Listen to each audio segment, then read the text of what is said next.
नमस्ते। तो जितने लोग तक ये वीडियो पहुँचे ना, कृपया आप पूरी देख लीजिएगा। नमस्ते। हमारा नाम है मुकुंद मिश्रा। हम मुंबई के ICST कॉलेज के इंजीनियरिंग के दूसरे साल में हैं। यहाँ पर पनवेल में एज ए पेइंग गेस्ट रहते हैं और ये हमारे ज़िंदगी का फर्स्ट वीडियो है। 19 बार रीटेक दे चुके हैं, ज़रा कॉन्फिडेंस ला रहे थे। वैसे हम यूपी से हैं। यूपी के जौनपुर ज़िले में हमारा गांव है और हमारे पिताजी मनोहर लाल मिश्रा हमारे गांव की पाठशाला के हेडमास्टर, गांव के सबसे पढ़े लिखे आदमी। अब हमारे पिताजी ना हमें भी खुद की तरह ऐसा पढ़ा लिखा नवाब बनाना चाहते थे, इसलिए यहाँ भेज दिए। अब बचपन में ना हम फैन देखकर बोले थे कि बड़े होकर हम मशीन बनाएंगे। अब साला छोटे बच्चे को थोड़ी पता होता है कि उसको सिर्फ मशीन बनाने के लिए MIT, EIT, BITSAT, JEE main, JEE advance ये सब देना पड़ता है। अब छोटा बच्चा था, गलती से बोल दिया। अब उसी गलती की सज़ा हम रोज़ ही काट रहे हैं। उसके बाद ना हमारे पिताजी हमको रोज़ सुबह कहते, उठ जाओ हमारे मैकेनिकल इंजीनियर, हमें गांव का कल बदलना है। पूरे गांव में ढिंडोरा पिटवा दिए थे कि हमारा बच्चा इस गांव का फर्स्ट इंजीनियर बनेगा। अब साला इस मोड़ पे पहुंच गए थे ना कि हम मना भी नहीं कर सकते थे कि पिताजी हमको इंजीनियरिंग नहीं करना। तो पिताजी की इज्जत चली जाती थी। हमको क्रिकेट बहुत अच्छा लगता था, कहीं और ज़्यादा अच्छा ना लगने लगे इसलिए छोड़ दिए। उसके बाद हमारे पिताजी हमसे कहे कि बेटा अगर ज़िंदगी में तरक्की करनी है ना तो ये गांव के दोस्तों के साथ घूमना फिरना ये बंद कर दो। तो हम बचपन के दोस्तों के साथ घूमना फिरना भी बंद कर दिए। हमको याद है हम 10वीं का पड़ाव बहुत ही जोर से पार किए थे। पूरे ज़िले में 7वें आए थे हम। और इनाम के तौर पर हमें पिताजी ये सैमसंग का फ़ोन दे दिए। हमसे कहे कि बेटा जब मैकेनिकल इंजीनियर बनोगे तब टच स्क्रीन वाला दिलाएंगे।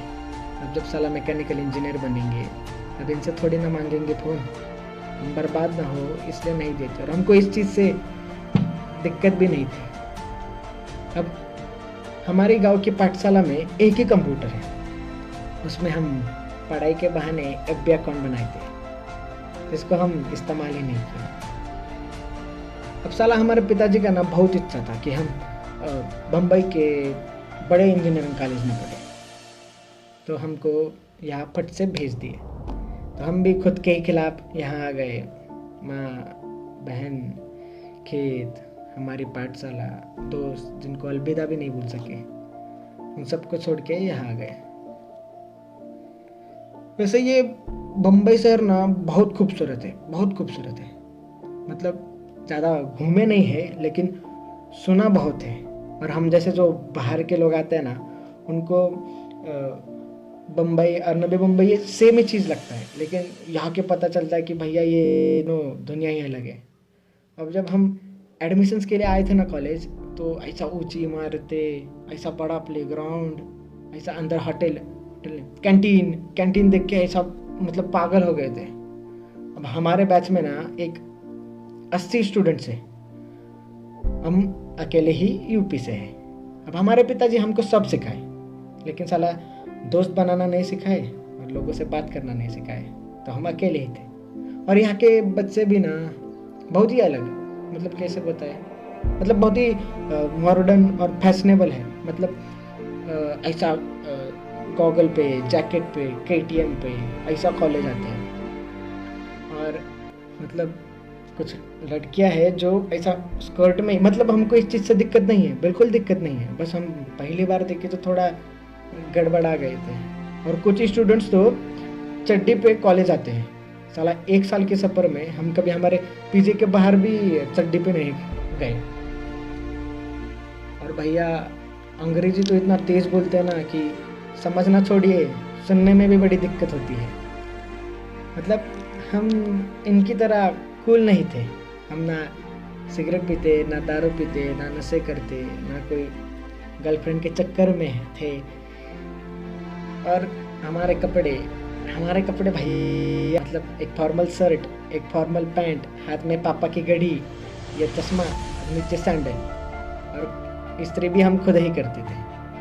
और बाल अभी बढ़ाए बाल, वरना पूरा मिलिट्री कट रखे थे। वो बाज वाला चिंटू है ना, हमको मतलब बाल देख के यही उम्र में अंकल बुलाता है। अभी हम मतलब ये सबको अगर बाजू में रखे ना तो हम वैसे बहुत होशियार है, मतलब खुद की तारीफ नहीं करेंगे, लेकिन हमारे कुछ उसूल है, जैसे कि हम बंक नहीं करेंगे, असाइनमेंट्स टाइम पे देंगे, जो भी है ईमानदारी से करेंगे।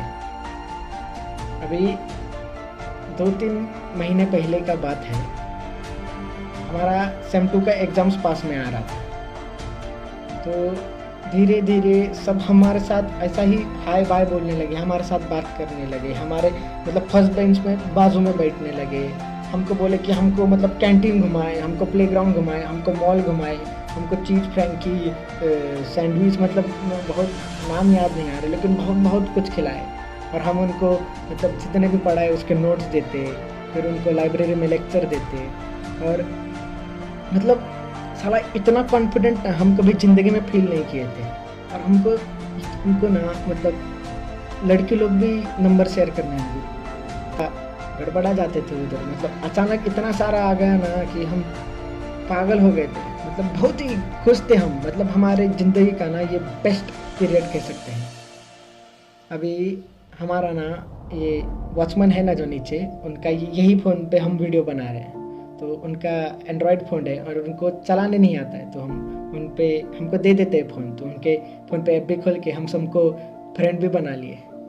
तो हमारा ना 2 पेपर अच्छे से हो गए, हम धम सबको पेपर दिखाए, सबको आंसर्स बताए। तो क्या हुआ ना कि ये कोरोना की वजह से जो बाकी का पेपर था वो कैंसिल हो गया। तो उसके बाद ना जैसा कोरोना हुआ, लॉकडाउन हुआ तो सब अपने अपने घर में। तो हमको सारा सबका टेक्स्ट आना बंद, ना हमको किसी का कॉल आता। अगर हम सामने से भी करें तो भी कोई उठाता नहीं या कोई रिस्पॉन्ड नहीं करता। हमको एक लड़की का मैसेज आया था कि thank you Mukund for your help, means a lot. तो हम कहे कि you are welcome, how are you. तो उसका भी रिप्लाई नहीं आया।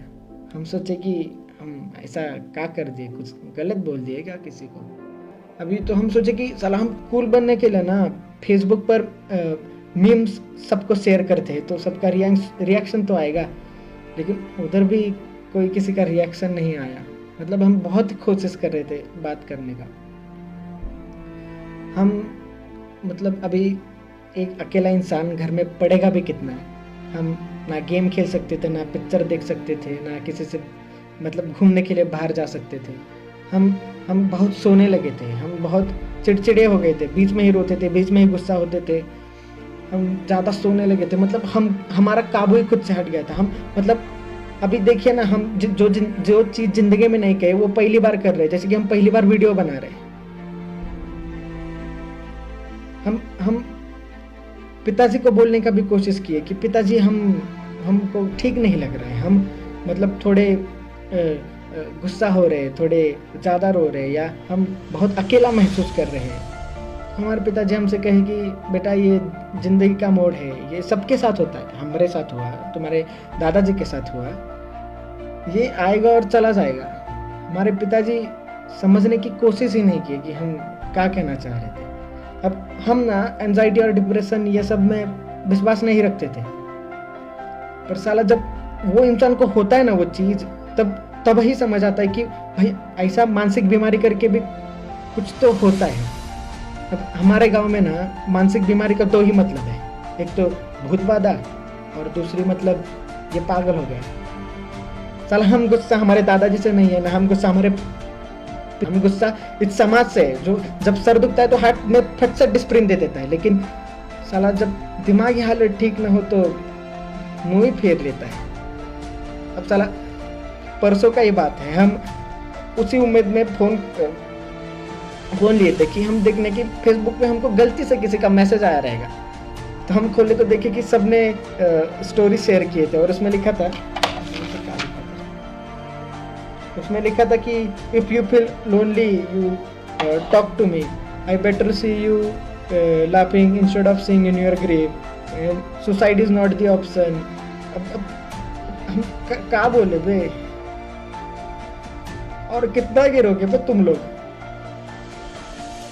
गए 1 महीने से हम बात करने की कोशिश कर रहे हैं कि हमसे करो, हमारा फोन उठाओ, हम तरस रहे थे कि हमारी सुनो, हमको तो जानो कि हमको क्या हो रहा है।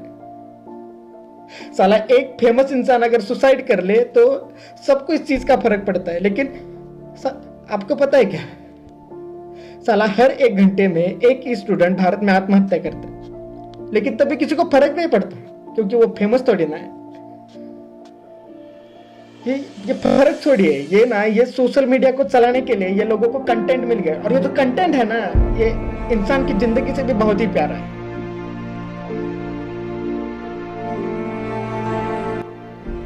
अभी 2-3 हफ्ते और गए ना, किसी को कुछ फर्क नहीं पड़ेगा, क्या एंजाइटी और क्या डिप्रेशन। साला वो दर्द ही बहुत अलग होता है जब दर्द बांटने के लिए भी कोई नहीं होता। अब हम यही कहना चाहते हैं कि अगर ये सोशल मीडिया की दुनिया से निकले और आजू बाजू देखे कि लोग रुके आपसे बात करने के लिए तरस रहे अकेले, तो उनसे बात कीजिए, उनको ऐसा मुंह मत फेरिए। अगर ये बोलते वक्त हम किसी का दिल दुखाए रहेंगे तो माफ कर दीजिएगा, हमारा उद्देश्य नहीं था। हमको सुनने के लिए आपका बहुत सारा शुक्रिया, धन्यवाद।